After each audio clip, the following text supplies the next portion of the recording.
राज्य नियोजन मंडळाचे कार्यकारी अध्यक्ष आमदार राजेश क्षीरसागर यांच्या हस्ते जाधववाडीतील प्रिन्स शिवाजी विद्या मंदिर येथे शाळा प्रवेशोत्सव अंतर्गत पहिल्या वर्गातील विद्यार्थ्यांचं गुलाब फूल देऊन स्वागत करण्यात आलं। यावेळी आमदार क्षीरसागर यांनी शाळेतील विद्यार्थ्यांसाठी 10 लाखाचा आमदार निधी जाहीर करत शाळेला दत्तक घेण्याचं जाहीर केलंय।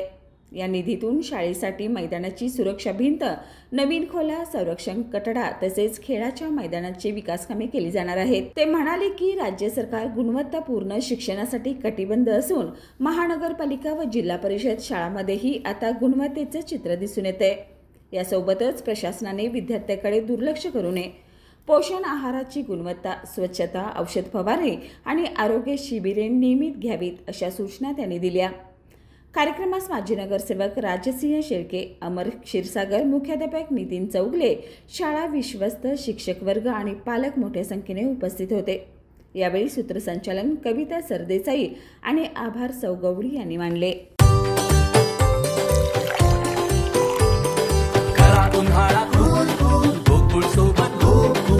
गोकुळ सोबत गोकुल